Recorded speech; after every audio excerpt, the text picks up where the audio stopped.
When your entire season could hinge on how you spend your last $3.2 million in cap space, do you really bet it all on a player who might not even move the needle? The Vancouver Canucks find themselves staring down one of the most frustrating dilemmas in professional sports, having just enough money to make a move, but not enough to make the right move. It's like being at a high-stakes poker table with exactly enough chips to stay in the game, but knowing that one wrong bet could leave you watching from the sidelines while everyone else fights for the championship. Enter Jack Roslovic, the unrestricted free agent who's become the center of Vancouver's summer chess match.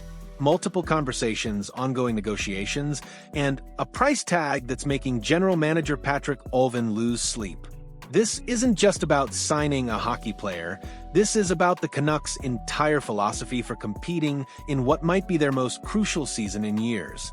The numbers game that's driving everyone crazy. Let's cut through the noise and talk cold, hard mathematics. The Canucks have exactly $3.2 million in cap flexibility remaining. That's it.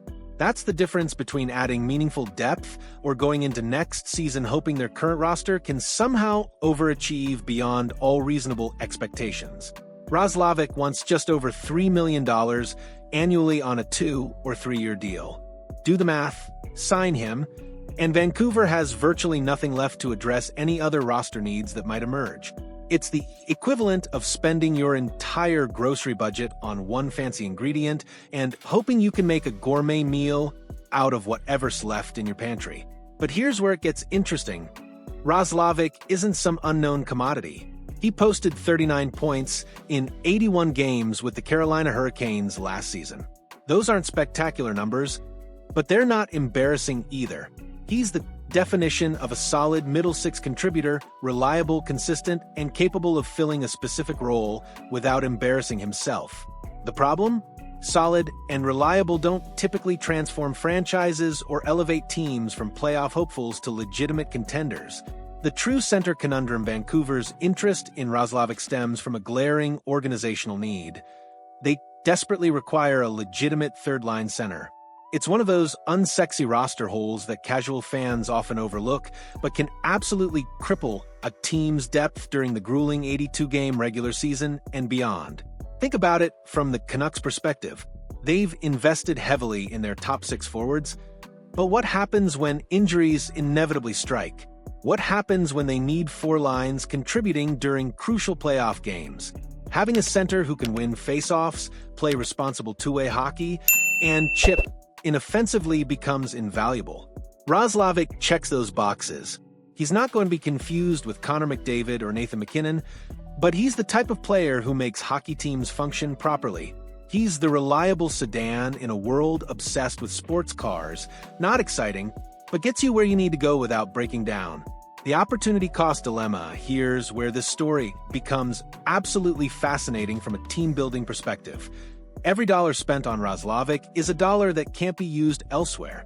It's the classic opportunity cost problem that keeps NHL general managers awake at 3 a.m., staring at spreadsheets and wondering if they're about to make a career-defining mistake. Some hockey insiders believe Vancouver would be better served by taking a bigger swing with their limited resources. Instead of settling for incremental improvement, why not pursue a player who could genuinely transform their ceiling? The counterargument, of course, is that such players either aren't available or would cost significantly more than the Canucks can afford. It's the age-old question in professional sports. Do you chase the home run swing that could strike out spectacularly, or do you take the base hit that moves you forward without risking everything? The bigger picture context understanding Vancouver's situation requires stepping back and examining their broader trajectory. This isn't a franchise in full rebuild mode, content to develop young talent and wait for future success. The Canucks have positioned themselves as a team that believes their window is opening now, which fundamentally changes how they should evaluate every roster decision. With core players entering their prime years and expectations rising both internally and externally, Vancouver can't afford to waste seasons. Every move needs to be evaluated through the lens of immediate competitiveness, not long-term potential. This context makes the Roslovic decision even more complex.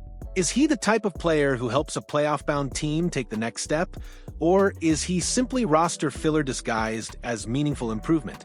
The art of NHL asset management. What makes this situation particularly intriguing is how it illustrates the delicate balance required in modern NHL roster construction. Teams can't simply accumulate talent without considering salary cap implications, positional needs, and roster chemistry. The Canucks' decision-makers must weigh multiple factors simultaneously: Roslovic's on-ice contribution, his contract's impact on future flexibility, the alternatives available in the market, and how his addition affects the team's overall competitive balance. It's like solving a Rubik's Cube, where every move affects multiple sides simultaneously. Get it right, and all the pieces fall into place. Get it wrong, and you're left staring at a scrambled mess, wondering where it all went sideways. The risk-reward calculation from Vancouver's perspective. Signing Roslovic represents a calculated gamble on incremental improvement. He's unlikely to single-handedly transform their championship aspirations, but he could provide the type of steady, professional contribution that helps teams win grinding, low-scoring games throughout the regular season. The risk lies in opportunity cost and roster flexibility. Once they commit to Roslovic's contract, their ability to make mid-season adjustments becomes severely limited. If a more impactful player becomes available through trade or waivers, Vancouver might find themselves unable to make a move due to cap constraints. Conversely, passing on Roslovic means accepting their current roster construction and hoping that internal development or unexpected contributions can fill the third-line center void. The pressure cooker of expectations, adding another layer of complexity, is the external pressure surrounding this decision. Canucks fans have endured years of mediocrity and false dawns.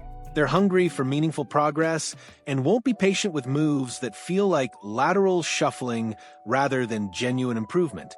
Signing Roslovic would likely be met with mixed reactions. Appreciation for addressing a positional need tempered by disappointment at the modest nature of the upgrade. It's the type of move that generates more questions than excitement, more analysis than celebration. The final verdict approaches as negotiations continue between Vancouver and Roslovic's representatives. The hockey world watches with keen interest. This isn't just about one player or one contract. It's about organizational philosophy and risk tolerance in an increasingly complex NHL landscape. The Canucks find themselves at a crossroads that many franchises face, but few navigate successfully. Do they commit their remaining resources to a known commodity who provides modest improvement, or do they roll the dice on finding better value elsewhere? Whatever decision emerges from these ongoing discussions will reveal volumes about Vancouver's self-assessment and championship timeline. Are they a team that believes small improvements can lead to breakthrough results, or are they still searching for that game-changing addition that transforms their entire trajectory? The clock is ticking, the cap space is limited, and the pressure is mounting. In the high-stakes world of NHL roster construction, sometimes the most important decisions are the ones that force you to define exactly what type of team you want to be. What's your take on the Canucks' dilemma? Should they commit to Roslovic or hold out for something bigger? Share your thoughts below and give us a thumbs up if you're as invested in Vancouver's summer strategy as we are.